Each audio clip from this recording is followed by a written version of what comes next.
Praise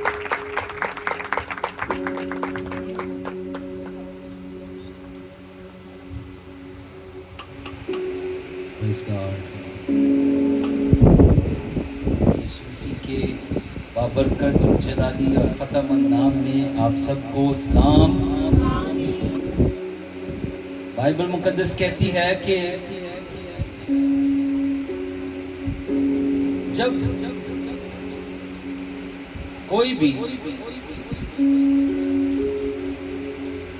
मेरे यीशु नाम में सलामती चाहता है तो वो सलामती जमीन से नहीं है, क्योंकि यीशु नाम जमीन से नहीं है। यीशु नाम कहां से आया है और उस नाम से सलामती कहां से आती है।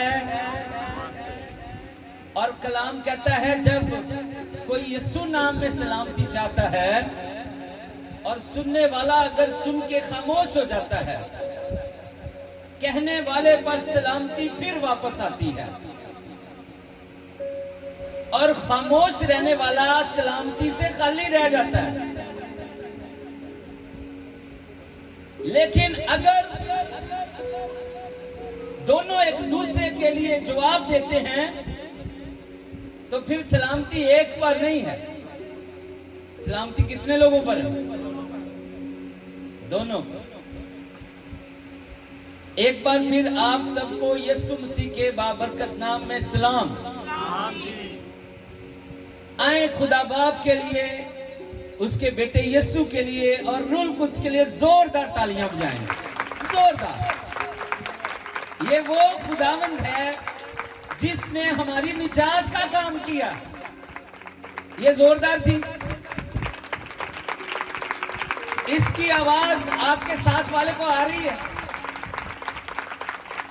आसमान के खुदा के लिए जिसने मुझे और आपको बनाया है, ये उसके लिए तालियां हैं। Hallelujah, hallelujah. अपने हाथों को इस्तेमाल करें उसके जलाल के लिए। आपका बदन जितना उसके लिए इस्तेमाल होगा उतनी बाबरकत कुदरत आपके बदनों के अंदर आज दाखिल होगी और आप अपने खानदानों के लिए ये बरकत लेके जाएंगे। Hallelujah, hallelujah. मुकद्दसा मरियम ने एक बार पहाड़ी इलाके में जाकर अपनी कजन सिस्टर अलिशबा के घर में कहा था सलाम। क्या कहा था? और बाइबल मुकद्दस कहती है अलिशबा ही नहीं, अलिशबा के पेट के अंदर जो उसका बच्चा था उस सलाम को सुनते ही मारे खुशी के उछल पड़ा।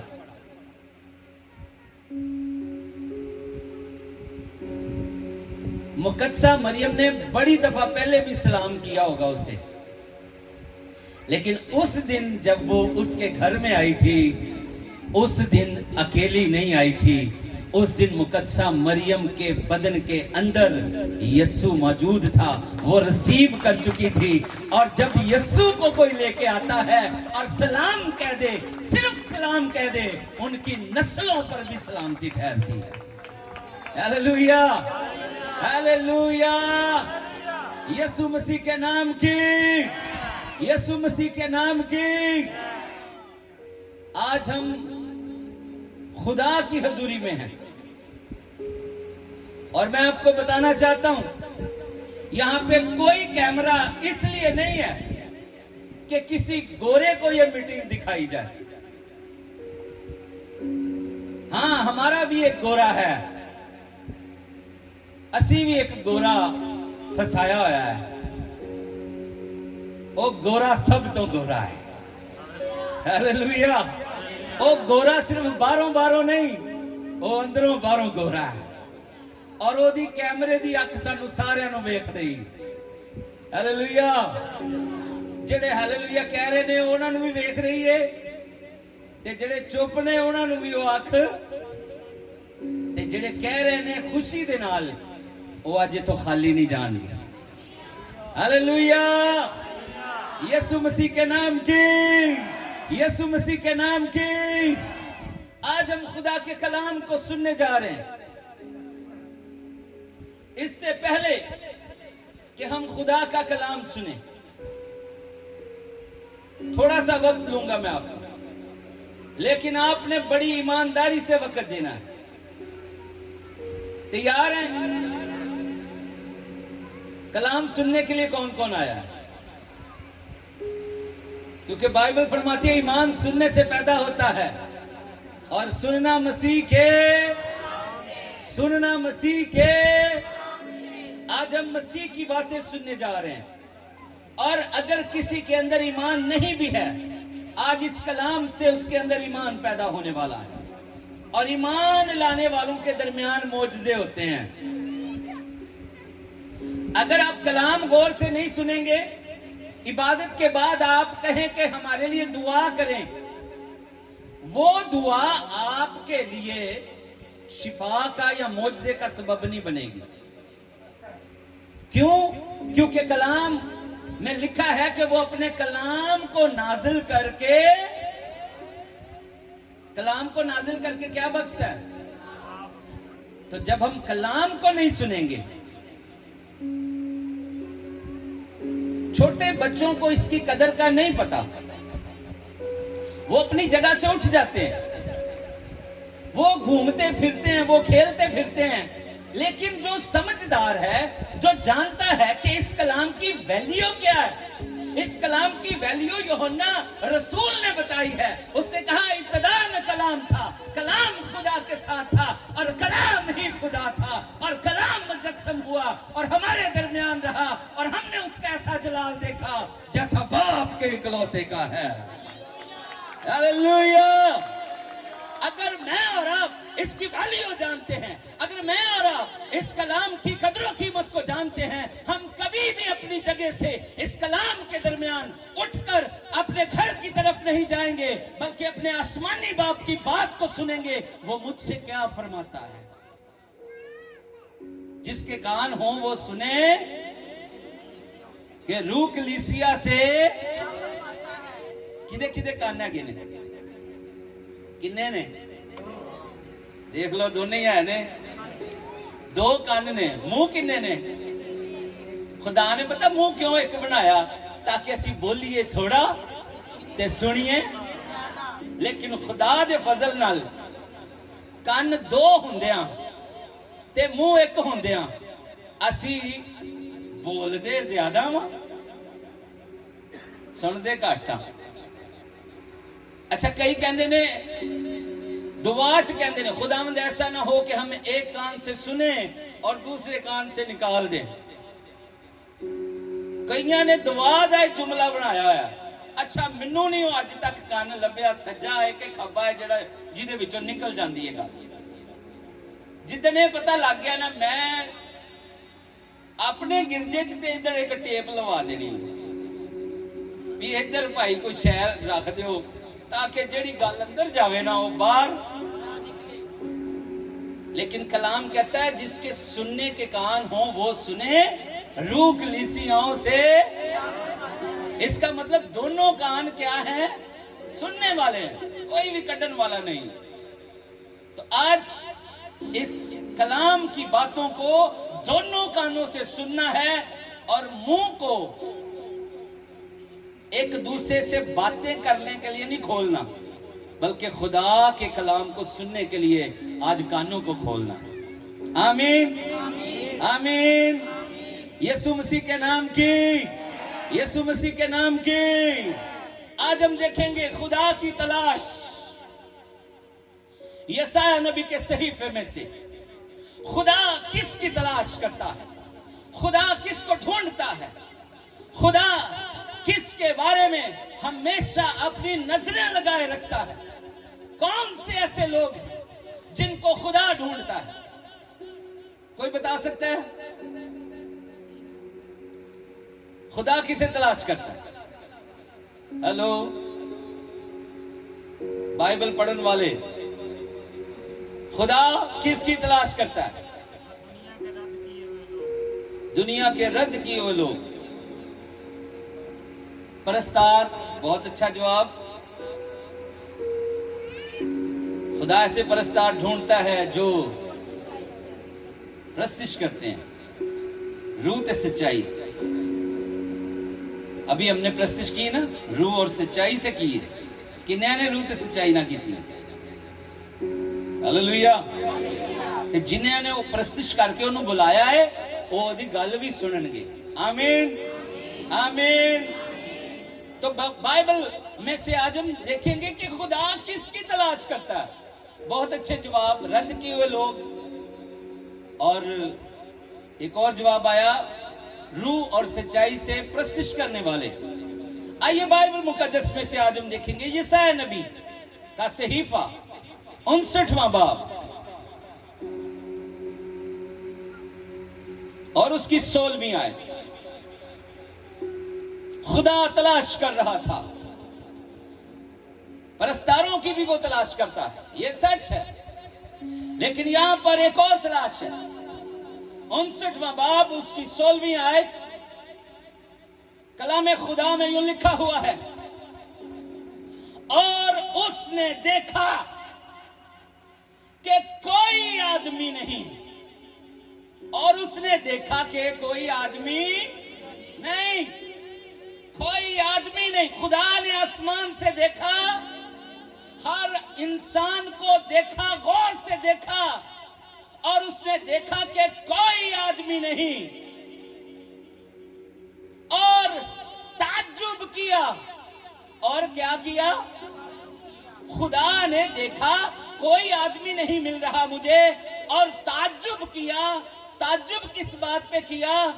कि कोई शिफायत करने वाला नहीं, कोई शिफायत करने वाला।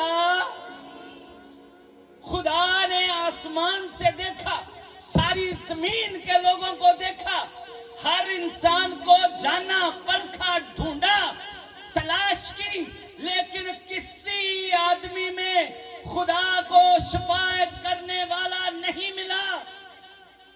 शिफायत करना, किसी के मामले में इंटरसेशन करके उसके दरमियान में आके उसकी सुलह करवाना, ये शिफायत है। और शिफायत अरबी जुबान का लफ्ज इस बात के लिए किसी की तलाश खुदा को है, कोई शिफायत करे, और कोई शिफायत करने वाला सारी दुनिया पे खुदा नजर करता है, कोई आदमी नहीं मिला। बाइबल मुकद्दस में बताती है कि खुदा ने जब सदूम और अमूरा को सजा देने के लिए अब्राहम से बात की, तो बुजुर्ग अब्राहम जो कौमों का, उम्मतों का, ईमानदारों का बाप है, उसने आकर के खुदा की हजूरी में शिफात करने की कोशिश की। और कलाम कहता है, जब बुजुर्ग अब्राहम ने कहा, ए खुदावंद, अगर तू सदूम और अमूरा को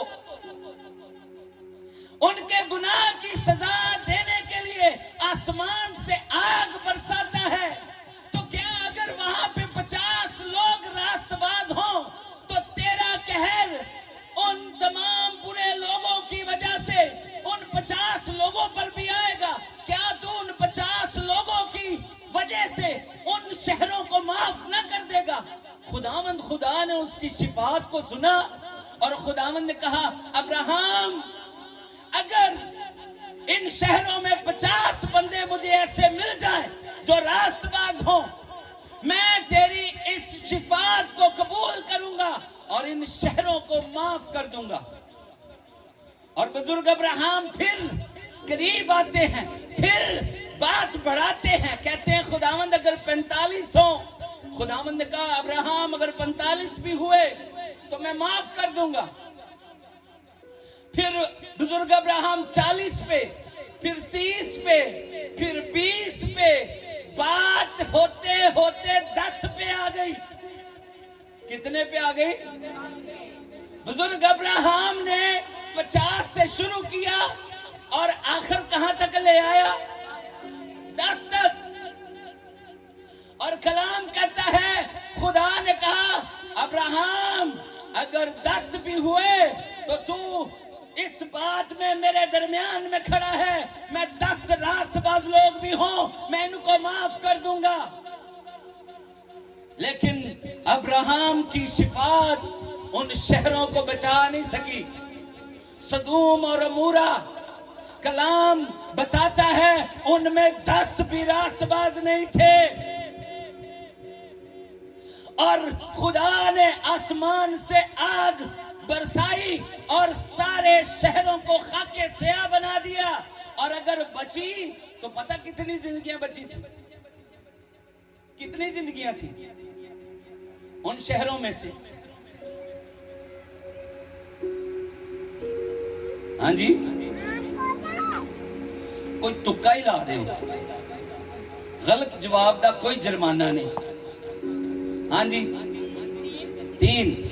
वैसे भागने के लिए जिनको कहा गया था पीछे मुड़ के ना देखना, वो 4 लोग थे। कितने लोग थे? और जाते जाते भी एक शिकार हो गया, और बची कितनी? 3। और बाकी सारे शहर तबाह बर्बाद हो गए। कोई शहर का ना इंसान बचा, ना दरख्त बचे, ना जानवर बचे, हर चीज आग के साथ जल गई। और कोई भी अपनी बात में, उसने कहा 10 रास्ता, 10 भी ना निकले। और एक बार बुजुर्ग अब्राहम के बाद अगर बुजुर्ग मूसा को देखें, खुदा बनी इस्राएल के उस गुनाह पर जो उन्होंने बुत बनाया था, बुत की प्रस्तिश की, उन्होंने सोने का बछड़ा बना लिया। और खुदा ने जब उन पर अपना कहर उंडेलने के लिए, गजब उंडेलने के लिए मूसा से बात की, तो मूसा बीच में आ गया। मूसा, उसने कहा खुदावंद अगर तू इनका गुनाह माफ करे तो खैर, वरना मेरा नाम भी किताबे हयात में से मिटा दे जो तूने लिखी हुई है, जो तूने। और कलाम कहता है बुजुर्ग मूसा भी इस बात में उसने बड़ी कोशिश की कि मैं बीच में आकर बनी इस्राएल कौम के लिए शिफात करूं, लेकिन खुदावंद ने कहा जो गुनाह इन्होंने किया है इसकी सजा इन्हें मिलेगी। मैं नाम उसका काटूंगा जिसने मेरा गुनाह किया। और बुजुर्ग मूसा जो कि खुदा के साथ हम कलाम होता था, बातें लेता था, आकर बातें बताता था, कलाम कहता है बुजुर्ग मूसा से भी एक जगह पर जब गलती हुई तो खुदावंद ने मूसा को भी बुला लिया। इधर आओ भाई, चट्टान में से पानी मेरे कलाम की बदौलत निकला, लेकिन पानी जब निकला तो तुमने कहा आओ बागियों मैं तुम्हें पानी देता हूं। और बाइबल मुकद्दस कहती है खुदावंद ने कहा अब आगे को तू कौम को लीड नहीं करेगा, उस वादा की हुई सरजमीन में नहीं जाएगा जहां पे मैंने वादा किया था अबाओ अजदाद के साथ कि तेरी नस्ल को ये जगह दूंगा। अब से तू आगे नहीं चलेगा, अब से तू मेरी बातें बयान नहीं करेगा, अब से तेरी जगह जोशुआ को मिलेगी और तू उस जगह को सिर्फ देख सकेगा, वहां पे दाखिल नहीं हो सकेगा। और बुजुर्ग मूसा ने दरखास्त की, मिन्नत की, खुदावंद मुझे जाने दे, मैं जाना चाहता हूं। लेकिन इस्तिस्ना की किताब में लिखा है खुदा ने कहा आइंदा मुझसे इस मजमून पे बात न करना, अब से तेरी नहीं सुनूंगा। और इस कलाम को यहीं पे रोक दिया गया और खुदावंद ने कहा तू सिर्फ देख सकता है, तू वहां पे दाखिल। बुजुर्ग अब्राहम ने शिफात की, शहर जले, 3 लोग दौड़ के बचे। बुजुर्ग मूसा ने शिफात की, खुदा ने फिर भी वबा भेजी, कौम को सजा दी उस गुनाह की। और कलाम कहता है बुजुर्ग मूसा ने जब खुद उससे गलती हुई तो खुद जाने से कासिर हो गया उस वादे की हुई सरजमीन पर। लेकिन खुशखबरी मैं आपको बताना चाहता हूं, यशाया 59वें बाब की 16वीं आयत जिसको हमने पढ़ा, खुदा ने देखा कोई आदमी नहीं शिफात करने वाला,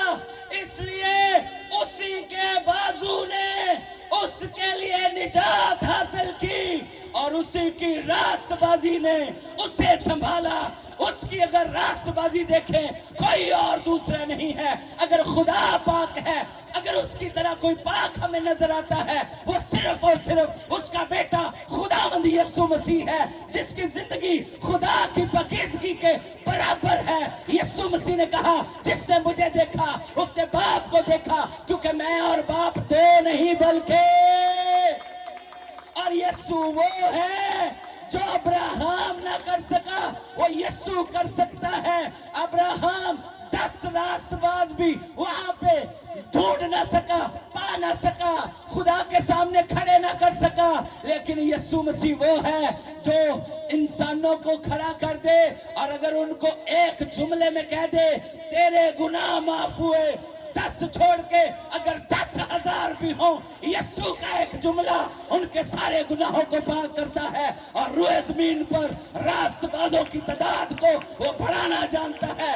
उसके मुंह के कलाम में जिंदगियों की माफी है, और वो ऐसी शिफात करने वाला है जिसकी कुदरत आसमान से जिंदगियों में नजर आती है।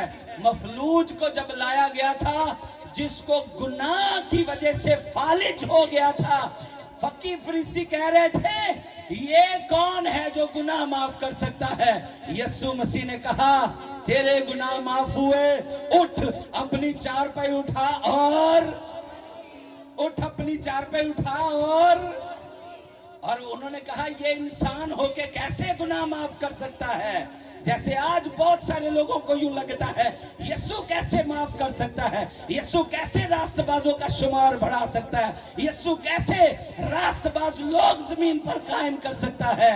यीशु मसीह ने कहा, मैंने 2 जुमले कहे हैं। एक कहा था तेरे गुनाह माफ हुए, दूसरा कहा था उठ अपनी चारपाई उठा और गुनाह माफ हुए। ये तुम्हें नजर नहीं आया, लेकिन जो मैंने दूसरा जुमला कहा, उसने उसी वक्त फालज का मरीज था, वो अपनी उस बीमारी से भी आजाद हो गया, कमजोरी से भी आजाद हो गया, और वो चारपाई जो उसे उठाए फिरते थी, उसने उस दिन उस चारपाई को उठा लिया। और जितना सच ये है उसने चारपाई उठाई है, उतना ही सच ये है इसके सारे के सारे गुनाह माफ हो गए हैं। हालेलुया। यीशु गुनाह माफ कर सकता है कि नहीं कर सकता? Hallelujah, hallelujah. अगर यीशु गुनाह माफ कर सकता है, तो यीशु मसीह ऐसा शिफात करने वाला है जो मूसा नहीं ना कर सका। मूसा के बारे में लिखा है वो सिर्फ एक कौम के बीच में आ रहा था, लेकिन जिसकी प्रस्तिश मैं और आप कर रहे हैं, कलाम कहता है वो एक कौम के लिए नहीं, वो दुनिया की सारी कौमों का दरमियानी बना है। और खुदा ने खुद उस बर्रे को चुना है, खुदा ने खुद उस बर्रे को भेजा है, क्योंकि बहुत सारे ऐसे खानदान हैं जो अपने खानदान के लिए कुर्बानी करते थे, और कुर्बानी करके हर खानदान के लिए एक बर्रा चुना जाता था। लेकिन खुदा ने जब अपने बेटे यीशु को चुना, तो कलाम में लिखा है जमीन पर जितने खानदान हैं, हर खानदान खुदा के नाम से नामजद है, और खुदा हर खानदान का खुदा है। इसलिए खुदा ने एक ही बार अपने बेटे को कुर्बान किया, और हर खानदान की निजात के लिए उसे दरमियानी बना दिया। और वो एक कौम का नहीं, वो सब कौमों का दरमियानी है। Hallelujah, hallelujah. यीशु मसीह के नाम की, यीशु मसीह के नाम की। और इब्रानियों का मुसन्नफ क्या कहता है, आइए मेरे साथ देखिए कलाम खुदा में से। इब्रानियों के नाम लिखा गया खत 7वां बाब, और उसकी हम देखेंगे 22वीं आयत। इब्रानियों 7:22। इसलिए यीशु एक बेहतर अहद का जामन ठहरा, और चूंकि मौत के सबब से कायम ना रह सकते थे, इसलिए वो तो बहुत से काहिन मुकर्रर हुए, मगर चूंकि ये अब तक कायम रहने वाला है, इसलिए इसकी कहानत लाजवाल है। इसीलिए जो उसके वसीला से खुदा के पास आते हैं वो उन्हें पूरी पूरी निजात दे सकता है। वो उन्हें पूरी पूरी, और आगे लिखा है क्योंकि वो उनकी शिफात के लिए हमेशा जिंदा है। वो उनकी शिफात के लिए हमेशा, वो उनकी शिफात के लिए हमेशा, वो उनकी शिफात के लिए हमेशा। क्योंकि खुदा जानता है इंसान के ख्याल लड़कपन से बुरे हैं। ये गलती करता है, ये तौबा भी करता है, ये फिर गलती करता है, ये फिर माफी की जरूरत है इसे। ये पतरस रसूल को अगर हम देखें, उसने बड़े दावे किए लेकिन फिर 3 बार इनकार कर गया, और फिर उसे जरूरत पड़ी एक दरमियानी की, और फिर उसके जब आंसू निकले यीशु मसीह ने उसको फिर से बहाल कर दिया। ऐसा वो यीशु है जो मरा नहीं हुआ, जो मरा। अब्राहम आज रोए जमीन पर जिंदा है कि नहीं है? अब्राहम रोए जमीन पर जब तक वो जिंदा रहा उसने बातें की, उसने शिफात की। अगर आज कोई गुनाह में गिरा हुआ अब्राहम के नाम से दुआ करे,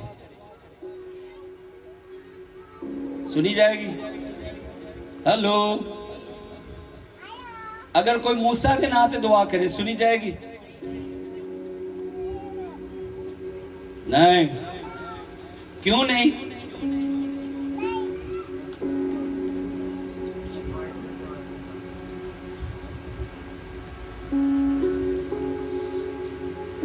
अब्रानियों के मुसन्नफ के खत में हमने ये अभी पढ़ा है। ये बहुत से काहिन मुकर्रर हुए, बहुत से कहानत करने वाले आए, और वो अपनी जिंदगी के अय्याम में कहानत करते थे, और कहानत करते हुए वो माफी की दरखास्त करते थे, और कहानत करते हुए वो खुदा के हजूर उस बछड़ों का, बैलों का, बकरों का खून भी लेके जाते थे, और वो 1 साल बाद फिर गुनाहों को याद दिलाती थी कुर्बानियां।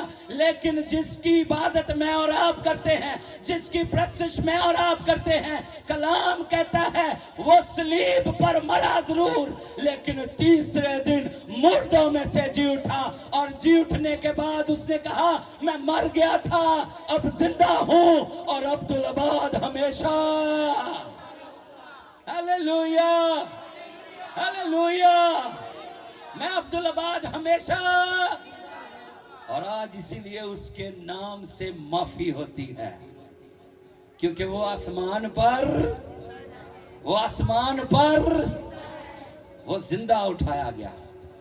कुछ लोग इस बात में इख्तिलाफ करते हैं और कहते ने जी कि नहीं, यीशु ते सलीब चढ़िया ही नहीं, उन्होंने मौत आई ही नहीं, उसकी जगह कोई और हम शक्ल सलीब पे चढ़ा दिया गया था।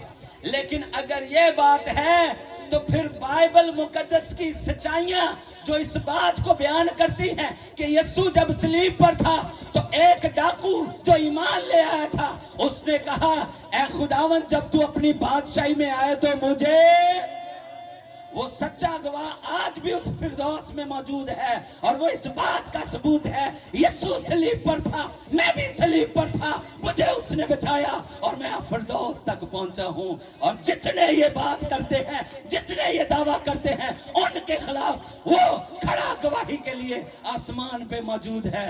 यीशु ने मुझे फिरदौस में पहुंचाया था। Hallelujah, hallelujah.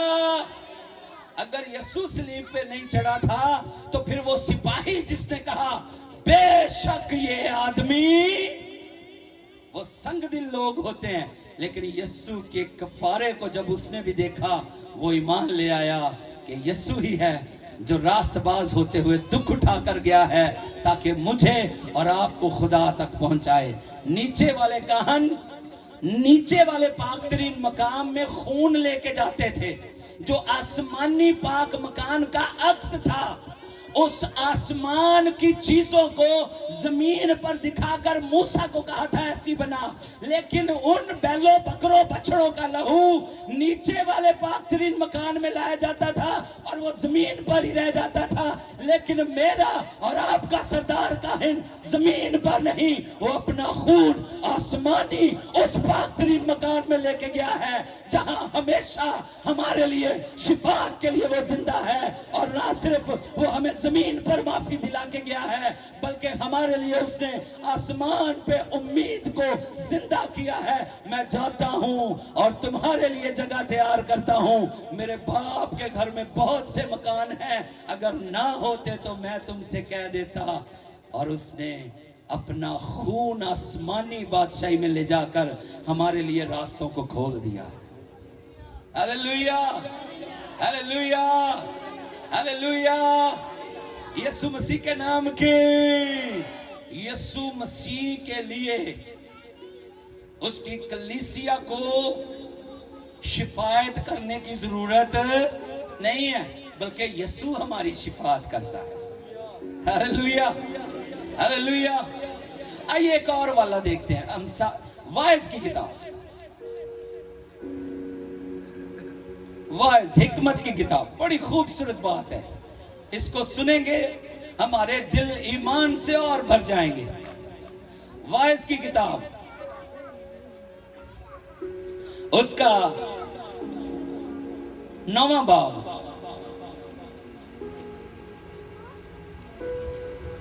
और उसकी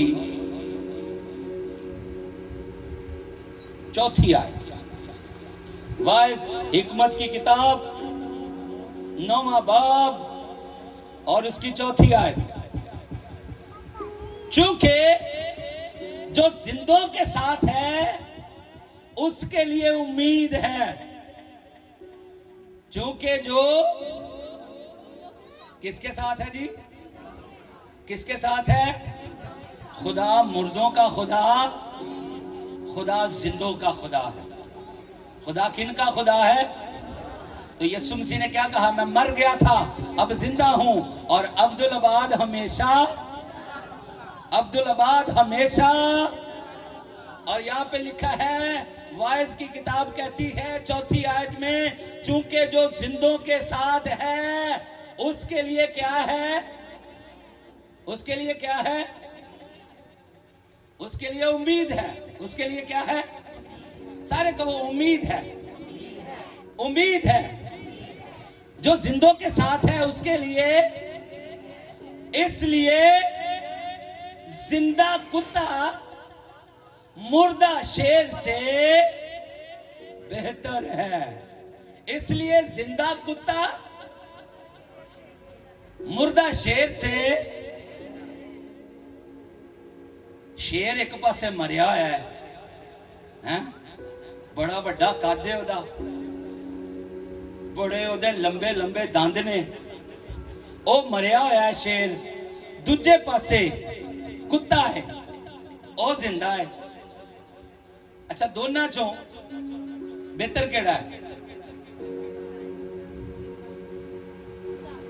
इत्थे लिखा है ना,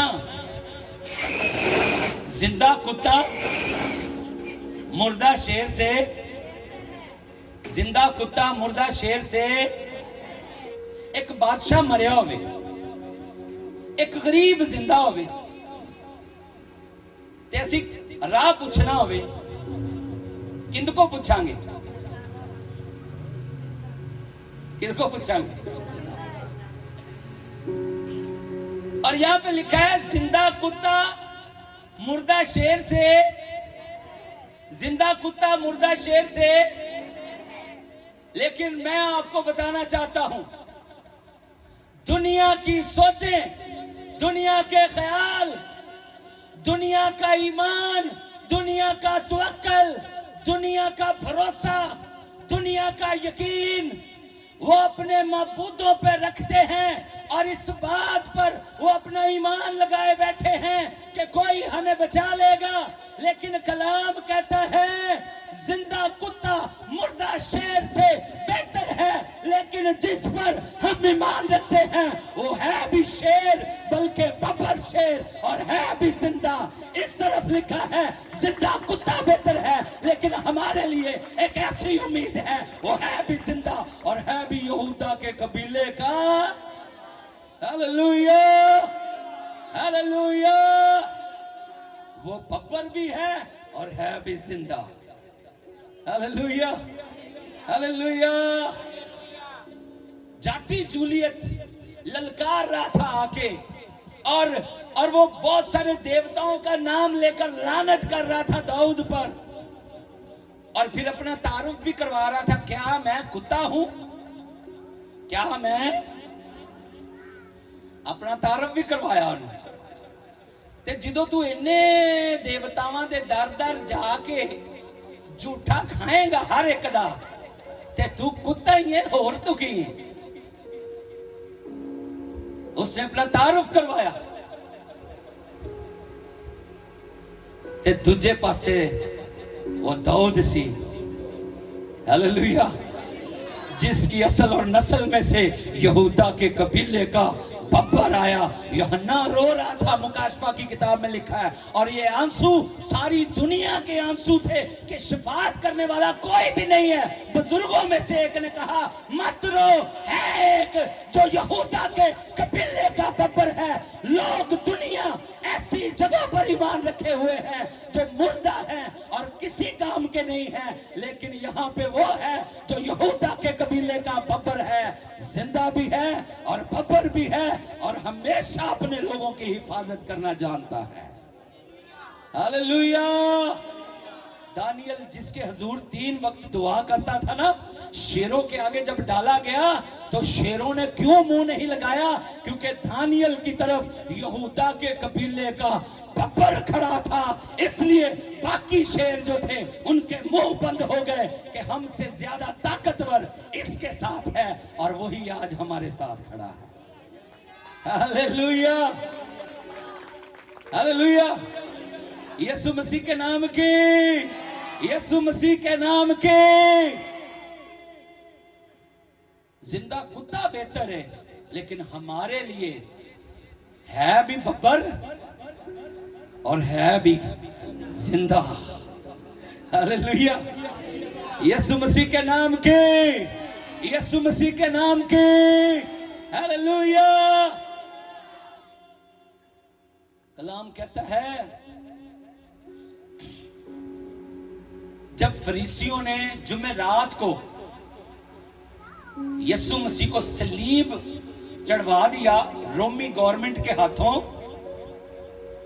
तो वो कह रहे थे जल्दी करो, हमारा सबत शुरू होने वाला है, हमने जाके सबत की तैयारी करनी है। और वो हसद से भरे हुए थे, उनके अंदर यीशु की हिकमत का सामना करने की दानाई नहीं थी, और वो हर बात में नाकाम हो जाते थे, और अंदर हसद के वसीला से उन्होंने कहा इसे मसलूब करो, सबत से पहले इसे मसलूब करो। कलाम कहता है पिलातूस ने कहा मार दो, सलीब चढ़ा दो, कहीं मेरी हुकूमत में बलवा ना हो जाए, कहीं फसाद ना उठ जाए, कहीं ऐसा ना हो दंगे फसाद शुरू हो जाए, इसको सलीब चढ़ा दो। उसने सलीब चढ़ाने का हुक्म दे दिया, और अगला दिन जब उनके सबत का दिन था, वो इबादतें भी कर रहे थे और सबको कह रहे थे ये बड़ा मुखालिफ था हमारा, इसने सर उठाया हुआ था और ये हर बात में हमारे सामने खड़ा हो जाता था, इसने हमारे नाक पर दम कर रखा था, हमने इसको ऐसा अंजाम दिया है, अब ये मर गया है, इसकी कब्र फलां जगह पे बनी है।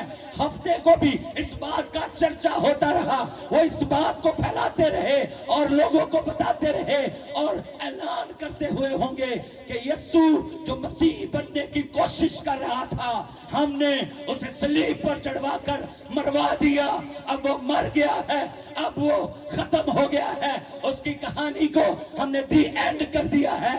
लेकिन इतवार वाला दिन सबसे मुख्तलिफ था जो कभी किसी इंसान ने सोचा नहीं था, किसी इंसान के ज़हन में नहीं आया था।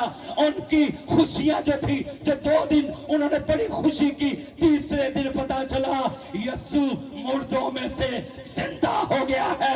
उस कब्र में जहां रखा हुआ था, यीशु की कब्र खाली है और वो आसमान पे उठाया गया, आज भी जिंदा है।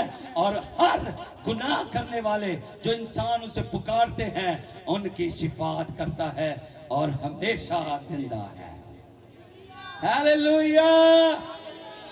यीशु से बेहतर, यीशु जैसा, हालेलुया। आइए यीशु मसीह के लिए जोरदार तालियां जाए। नए अहदनामा में भी एक औरत मिलती है जिसको यीशु ने कहा, लड़कों की रोटी लेकर कुत्तों को डाल देना रवा। वो किनान से आई थी, किनानी सरहदों को पार करके आई थी और किनान में बहुत सारे देवताओं की प्रस्तिश होती थी। यीशु मसीह ने कहा, तू भी उनमें से है जो दर दर जाके अपनी निजात का रोना रोते हैं। और ऐसे लोग जो एक खुदा को नहीं मानते, जो उस वाहिद खुदा की इबादत नहीं करते, जो उस एक खुदा की प्रस्तिश नहीं करते, वो कुत्तों जैसी खसलत से हैं। और कलाम कहता है उसने कहा, उसने मान लिया, हाँ हम कुत्ते ही हैं। लेकिन उस दिन उसने रोटी को, उस रोटी के टुकड़ों को हासिल कर लिया और उसने जिंदगी पाई, उसकी बेटी ने जिंदगी पाई। आज भी अगर बहुत सारे लोग अपने लिए निजात और माफी की तलाश कर रहे हैं और नाकाम हो रहे हैं, एक उम्मीद है जिसका नाम यीशु मसीह है।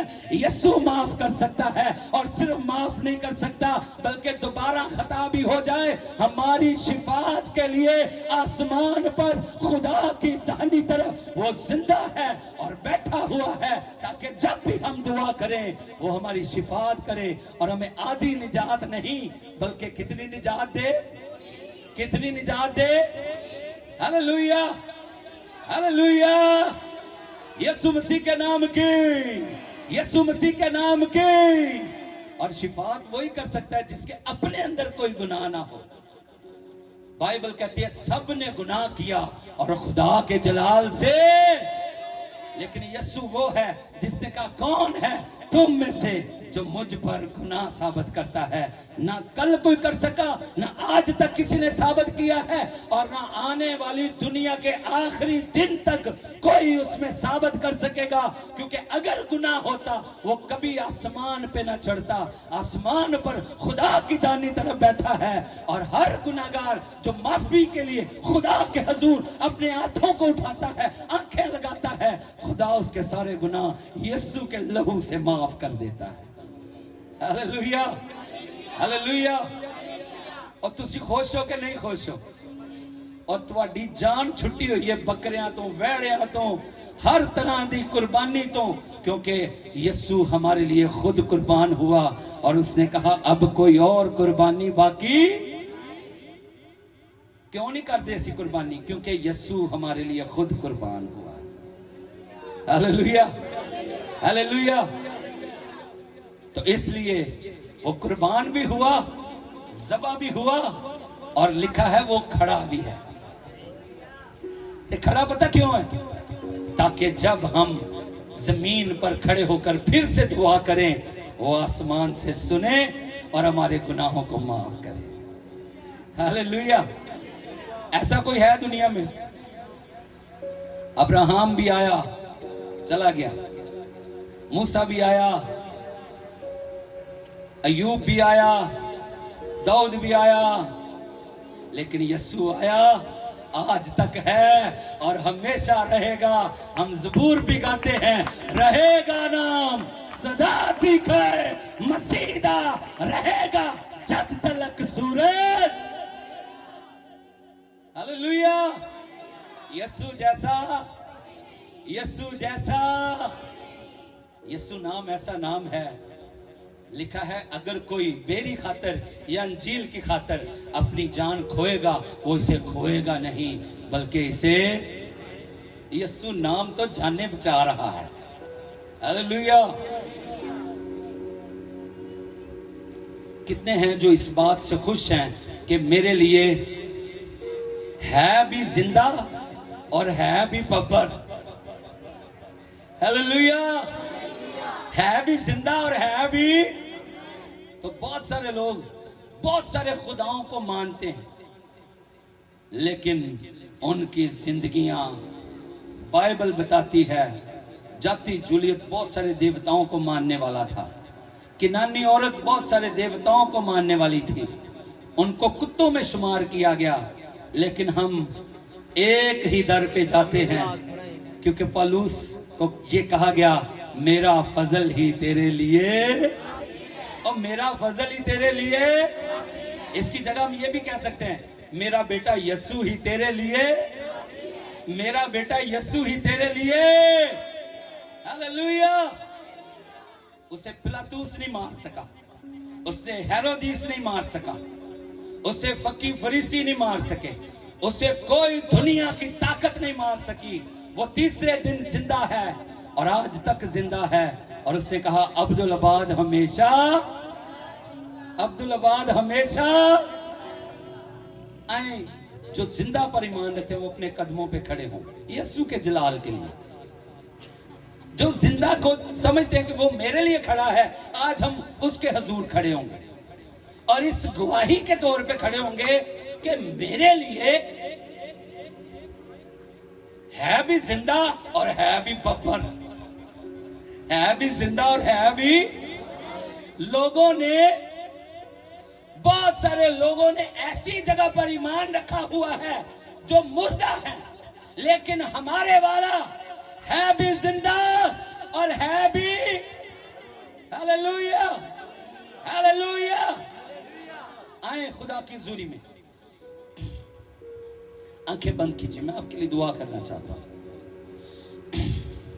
रब्बा जीसस, हालेलुया। आंखें बंद कीजिए और इस कलाम की शुक्रगुजारी कीजिए, अपने दिलों में शुक्रगुजारी कीजिए। कहिए, कहिए, खुदावंद आज इस कलाम के लिए मैं तेरा शुक्र।